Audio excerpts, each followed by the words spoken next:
لیکن علم حدیث حاصل کرنے کے لیے مدرسہ سہولتیہ مکہ مکرمہ میں آئے تھے، وہیں پر علوم اسلامیہ کی تعلیم حاصل کی اور پھر وہیں مکہ مکرمہ میں مقیم رہے. اور چونکہ ان کو یہ ذوق تھا کہ مکہ مکرمہ میں اطراف عالم سے علماء مشائخ آیا کرتے تھے، تو وہ ان کی خدمت میں جا کر ان سے سند حدیث حاصل کیا کرتے، اجازت حدیث حاصل کیا کرتے. لہذا اپنے زمانے میں احادیث کی اسانید کا اتنا بڑا ذخیرہ کسی اور کے پاس نہیں تھا، مسند حدیث. تو ان سے بھی مجھے یہ حدیث مسلسل حاصل ہے، اور بھی بہت سے حدیث مسلسلہ انہوں نے عطا فرمائی تھی، لیکن سب سے پہلے جو حدیث سنائی وہ حدیث مسلسل ہے، بالاولیہ ہے. تیسرے حضرت شیخ احمد الناخبی رحمہ اللہ جو جدہ میں مقیم تھے، 120 سال انہوں نے عمر پائی اور علم حدیثی کی خدمت میں رہے. تیسری بار مجھے یہ حدیث ان سے حاصل ہوئی، وہ میں آپ کے سامنے پڑھتا ہوں. اللہ تعالی ہم سب کو اس کی برکات عطا فرمائے. حدثني به الشيخ حسن المشاط المكي المالكي رحمه الله تعالى في المسجد الحرام، كما حدثني به الشيخ محمد ياسين الفاداني رحمه الله تعالى في مكة المكرمة، والشيخ أحمد الناخبي رحمه الله تعالى بجدة. كل واحد منهم يرويه بإسناده إلى سيدنا عبد الله بن عمرو بن العاص رضي الله تعالى عنهما قال قال رسول الله صلى الله عليه وسلم ارحموا من في الأرض يرحمكم من في السماء، الراحمون يرحمهم الرحمن تبارك وتعالى ارحموا من في الأرض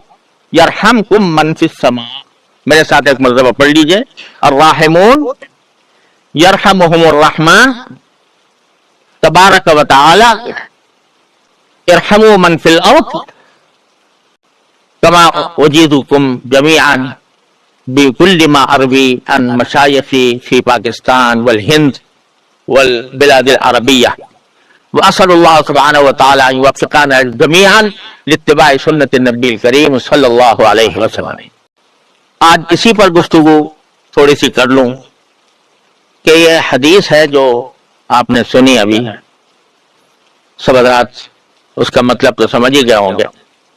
کہ الراحمون یرحمہم الرحمن، جو لوگ دوسروں پر رحم کرتے ہیں رحمان ان پر رحم کرتا ہے. اور اس کا آگے سبق یہ دیا کہ ارحموا من فی الارض یرحمکم من فی السماء، زمین والوں پر تم رحم کرو،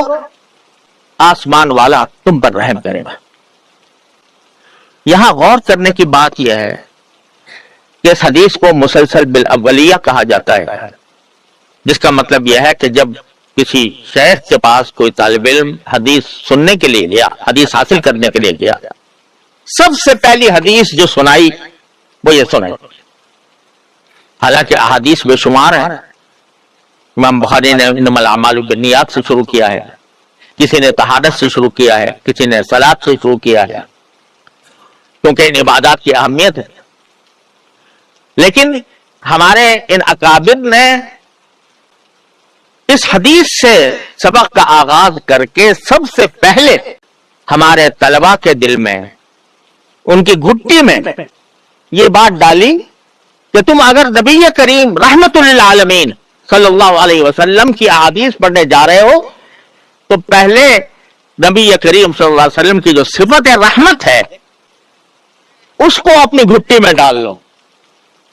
کہ زمین والوں پر تمہیں رحم کرنا چاہیے. اور اس میں یہی نہیں کہا کہ ارحم المسلمین، مسلمانوں پر رحم کرو، من فی الارض، زمین میں جتنے لوگ ہیں، مسلمان ہو یا غیر مسلم ہو، اپنے موافق ہو یا مخالف ہو، ان پر رحم کرو. دل میں یہ تڑپ ہو، دل میں یہ جلن ہو، میں کس طرح ان کو جہنم کی آگ سے نکال کر جنت کی باغات میں پہنچا دوں. نبی کریم سرور عالم صلی اللہ علیہ وسلم فرماتے ہیں کہ میری مثال اور تمہاری مثال ایسی ہے جیسے کسی شخص نے آگ جلائی تو یہ پروانے آ کر اس آگ میں گر رہے ہیں، گرنا چاہتے ہیں، میں کولیاں بھر بھر کر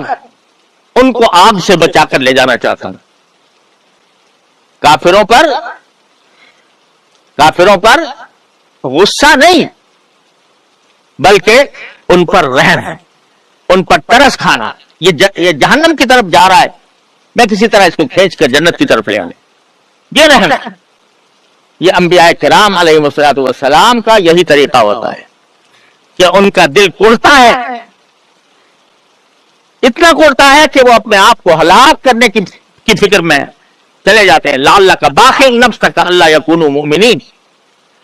وہ شفقت کا اور محبت کا یہ مظاہرہ ہوتا ہے کہ کسی طرح ان کو جہنم سے نکالنا۔ لیکن خیر، اس لیے بزرگوں نے فرمایا کہ جو کوئی کافر ہو یا فاسق ہو یا فاجر ہو، گناہگار ہو، خطاکار ہو، اس کی گناہ سے نفرت کرو، اس کے کفر سے نفرت کرو، اس کی ذات سے نہیں۔ ذات سے مطلب یہ کہ اس ذات کو اس بنا پر بے شک برا سمجھو کہ اس نے ایک غلط کام کیا، لیکن اس کی مثال ایک بیمار کی تھی۔ ایک شخص بیمار ہو جائے لیکن علم حدیث حاصل کرنے کے لیے مدرسہ سہولتیہ مکہ مکرمہ میں آئے تھے، وہیں پر علوم اسلامیہ کی تعلیم حاصل کی اور پھر وہیں مکہ مکرمہ میں مقیم رہے، اور چونکہ ان کو یہ ذوق تھا کہ مکہ مکرمہ میں اطراف عالم سے علماء و مشائخ آیا کرتے تھے، تو وہ ان کی خدمت میں جا کر ان سے سند حدیث حاصل کیا کرتے، اجازت حدیث حاصل کیا کرتے۔ لہذا اپنے زمانے میں احادیث کی اسانید کا اتنا بڑا ذخیرہ کسی اور کے پاس نہیں تھا، مسند حدیث، تو ان سے بھی مجھے یہ حدیث مسلسل حاصل ہے، اور بھی بہت سے حدیث مسلسلہ انہوں نے عطا فرمائی تھی، لیکن سب سے پہلے جو حدیث سنائی وہ حدیث مسلسل ہے، بالاولیہ ہے۔ تیسرے حضرت شیخ احمد الناخبی رحمہ اللہ جو جدہ میں مقیم تھے، 120 سال انہوں نے عمر پائی اور علم حدیثی کی خدمت میں رہے۔ تیسری بار مجھے یہ حدیث ان سے حاصل ہوئی، وہ میں آپ کے سامنے پڑھتا ہوں، اللہ تعالی ہم سب کو اس کی برکات عطا فرمائے۔ حدثنی به الشیخ حسن المشاط المکی المالکی رحمہ اللہ تعالی فی المسجد الحرام، کما حدثنی به الشیخ محمد یاسین الفادانی رحمہ اللہ تعالی فی مکہ المکرمہ، تبارک و تعالی ارحموا من فی الارض یرحمکم من فی السماء۔ میرے ساتھ ایک مرتبہ پڑھ لیجئے، الراحمون یرحمہم الرحمن تبارک و تعالی ارحموا من فی الارض یرحمکم من فی السماء۔ بهذا اول حدیث سمعته من هؤلاء الشيوخ وكل واحد منهم يقول هذا اول حديث سمعته من شيخي، وهذا التسلسل ينتهي الى سفيان بن عيينة رحمه الله تعالى. فانا اجيز الطلبة والذين يريدون ان يحصلوا على اجازة هذا الحديث اجيزهم بهذا الحديث بهذا التسلسل، كما اجيزكم جميعا بكل ما اروي عن مشايخي في باكستان والهند والبلاد العربية، وأسأل الله سبحانه وتعالى أن يوفقنا جميعا لاتباع سنة النبي الكريم صلی اللہ علیہ وسلم۔ آج اسی پر گفتگو تھوڑی سی کر لوں کہ یہ حدیث ہے جو آپ نے سنی ابھی، سب حضرات اس کا مطلب تو سمجھ ہی گئے ہوں گے کہ الراحمون یرحمہم الرحمن، جو لوگ دوسروں پر رحم کرتے ہیں رحمان ان پر رحم کرتا ہے،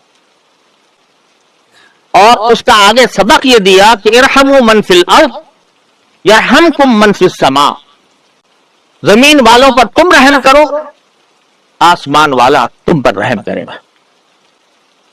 یہاں غور کرنے کی بات یہ ہے کہ اس حدیث کو مسلسل بالاولیہ کہا جاتا ہے، جس کا مطلب یہ ہے کہ جب کسی شیخ کے پاس کوئی طالب علم حدیث سننے کے لیے گیا، حدیث حاصل کرنے کے لیے گیا، سب سے پہلی حدیث جو سنائی وہ یہ سنائی۔ اس حدیث سے سبق کا آغاز کر کے سب سے پہلے ہمارے طلباء کے دل میں، ان کی گھٹی میں یہ بات ڈالی کہ تم اگر نبی کریم رحمت للعالمین صلی اللہ علیہ وسلم کی احادیث پڑھنے جا رہے ہو تو پہلے نبی کریم صلی اللہ علیہ وسلم کی جو صفت رحمت ہے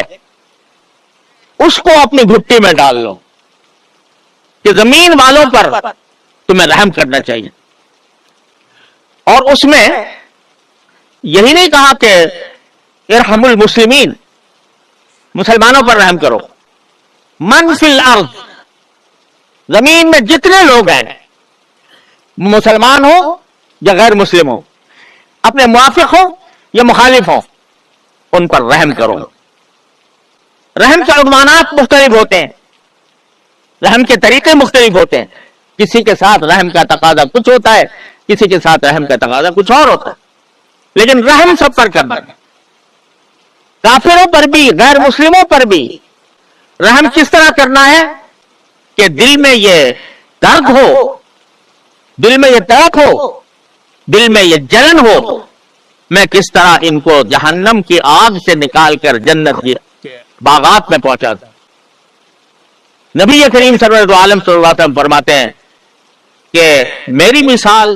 اور تمہاری مثال ایسی ہے جیسے کسی شخص نے آگ جلائی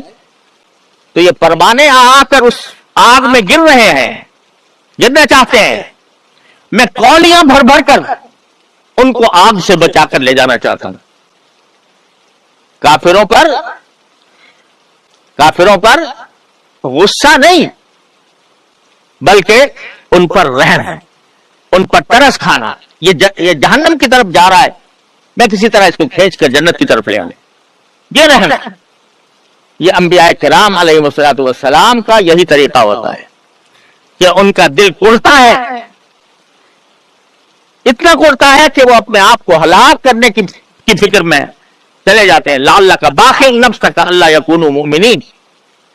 وہ شفقت کا اور محبت کا یہ مظاہرہ ہوتا ہے کہ کسی طرح ان کو جہنم سے نکالنا۔ لیکن خیر، اس لیے بزرگوں نے فرمایا کہ جو کوئی کافر ہو یا فاسق ہو یا فاجر ہو،